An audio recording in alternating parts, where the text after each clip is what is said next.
आज हम करेंगे अभ्यास 3B। अभ्यास करने से पहले कुछ हम ज़रूरी चीज़ों के बारे में हम जान लेते हैं। तो समांतर माध्य, इस अभ्यास में आप एक शब्द पढ़ेंगे क्या है समांतर माध्य। समांतर माध्य क्या होता है? मान लीजिए आपकी क्लास में बच्चे हैं, 30 बच्चे हैं, ठीक है, और सभी की जो हाइट है वो अलग अलग है। तो हम ये मानते हैं, हमें ये पता करना है कि छठी क्लास में या 7वीं क्लास में कि एक औसत हाइट जो है कितनी होगी। तो उसके लिए हम क्या करेंगे, जितने बच्चों की हाइट है, ठीक है, उनको जोड़ लेंगे, सभी बच्चों की हाइट को हम जोड़ लेंगे और कितने बच्चे हैं उससे हम भाग दे देंगे। तो हम मान लेते हैं इसी तरह x1 plus x2 plus x3 plus इस तरह से xn हाइट है और n बच्चे हैं। तो ये हमारा समांतर माध्य हो जाएगा। तो हमारा पहला क्वेश्चन है, किसी कक्षा के 5 शिक्षार्थियों ने गणित की परीक्षा में क्रमशः 40, 50, 68, 70, 72 अंक प्राप्त किए। शिक्षार्थियों के प्राप्तांकों का समांतर माध्य ज्ञात कीजिए। एक क्लास है जहाँ पर 5 बच्चों के गणित में मार्क्स बताए गए हैं। तो वो है 40, 50, 68, 70 और 72। तो हमें बताना है कि इन प्राप्तांकों का समांतर माध्य क्या होगा। तो हम कैसे लिखेंगे? समांतर माध्य बराबर, इन सबको जोड़ लीजिए बेटा, 40 प्लस 50 प्लस 68 प्लस 70 प्लस 72 बटे कितने हैं? 5 बच्चे हैं। इस काउंट भी कर सकते हैं आप, 1 2 3 4 5। ठीक, अब इन सबको आप जोड़ लीजिए। तो इनको हमारे पास जोड़ने के बाद आएगा 300 बटे 5। अब 300 को 5 से हम भाग कर देंगे तो कितना आएगा? 60। तो यानी समांतर माध्य कितना आ जाएगा आपके पास? 60। अगला क्वेश्चन है हमारा क्वेश्चन नंबर 2। किसी फैक्ट्री के 15 मज़दूरों की प्रतिदिन की मजदूरी क्रमशः 70, 110, 65, 80, 75, 85, 80, 76, 94, 100, 105, 110, 103, 81, 86 रुपये है। मजदूरों की मजदूरी का समांतर माध्य ज्ञात कीजिए। तो यहाँ इसका 15 मजदूर है बेटा, एक फैक्ट्री में काम करते हैं और हर एक मज़दूर की, उन 15 मज़दूरों की इस तरह से तनख्वाह है, मतलब एक दिन की कमाई है। तो हमें बताना है समांतर माध्य क्या होगा। तो हम समांतर माध्य ऐसे ही लिखेंगे, समांतर माध्य बराबर, इन सभी को हम जोड़ लेते हैं, 70 प्लस 110, 65, 80, 75, 85, 80, 76, 94, 100, 105, 110, 103, 81 और 86। और इसको हम सबको 15 से भाग कर देते हैं। इन सबको जोड़ने के बाद हमारे पास आएगा 1320 बटे 15। अब इसको भाग करिए, 5 से करिए, 5 से 15, 5 दूनी 10, 5 छक्के 30, 5 चौके 20। फिर से करिए 3 से, 3 अट्ठे 24, 3 अट्ठे 24। तो यानी कि कितना आएगा समांतर माध्य? 88। अब हमारा अगला क्वेश्चन है, नीचे दी गई सारणी के आंकड़ों का समांतर माध्य ज्ञात कीजिए। आपके पास ये सारणी दी हुई है, ये पद है 4, 6, 8, 10, 12, 14 और ये बारंबारता 3, 4, 2, 2, 6, 8। इसका मतलब क्या हुआ? बारंबारता का मतलब क्या हुआ कि ये जो 4 है वो कितनी बार आया है? 3 बार। इसी तरह जो 6 है वो 4 बार आया है, 8 2 बार आया है, 10 2 बार आया है, 12 6 बार आया है और 14 8 बार आया है। इस तरह से ये बारंबारता है। तो इसका आपने समांतर माध्य निकालना है। तो इसका हल करते हैं। तो बेटा ये जैसे मुझे बारंबारता और पद दिया गया था तो मैंने उसको इस तरह से लिख लिया। पद को मैंने x मान लिया और बारंबारता को f मान लिया। ठीक, तो यहाँ पर आपने समांतर माध्य कैसे निकालना है?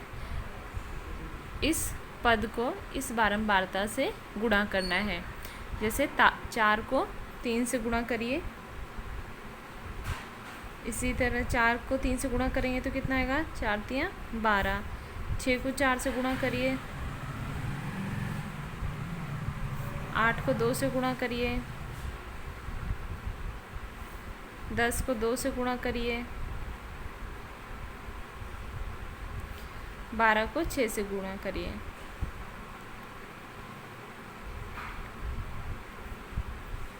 और 14 को 8 से गुणा करेंगे, 112। अब हम क्या करेंगे? ये हो गया आपका सिग्मा एफ। सिग्मा एफ का मतलब क्या हुआ? इन सबको हम जोड़ लेंगे। ठीक है, 3 और 4 7 8 9 2 11 11 6 आपके पास हो गया 17 17 और 8 हो गया आपके पास 25। इसी तरह sigma F into S X, इन सबको हम जोड़ लेंगे। ठीक, तो जोड़ के देखिए हमारे पास कितना आता है। तो इसको जोड़ने के बाद हमारे पास क्या आ गया? 256। तो अब हमें समांतर माध्य निकालना है। तो यहाँ इसका सूत्र क्या हो जाएगा? समेशन एफ एक्स बटे समेशन एफ।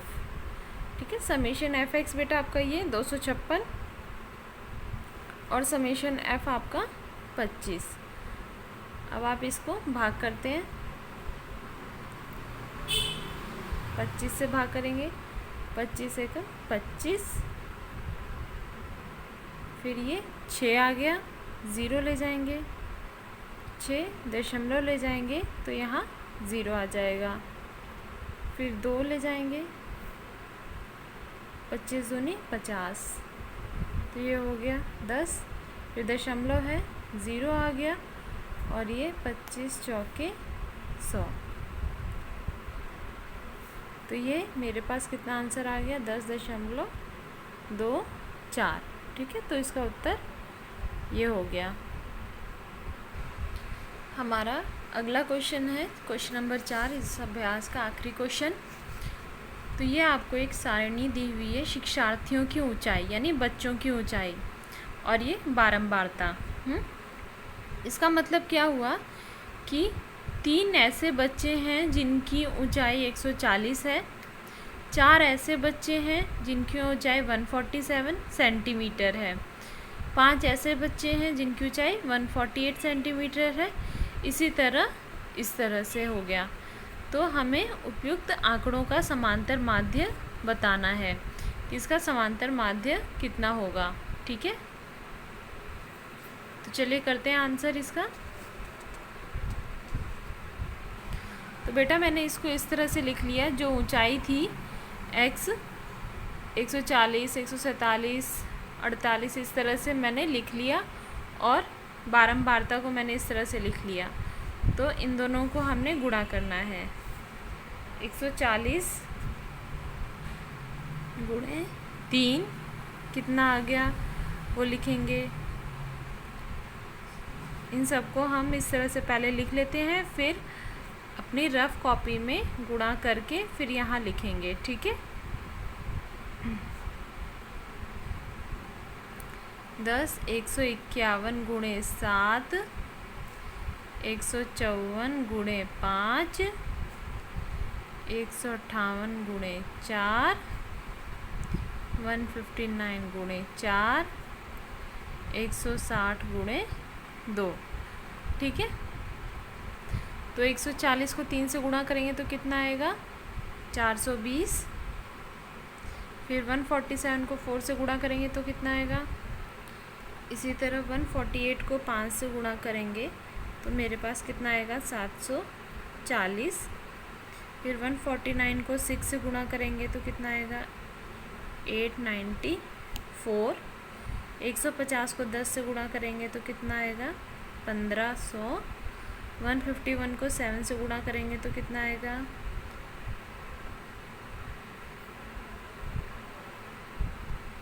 1057। और 154 को 5 से गुणा करेंगे तो 770।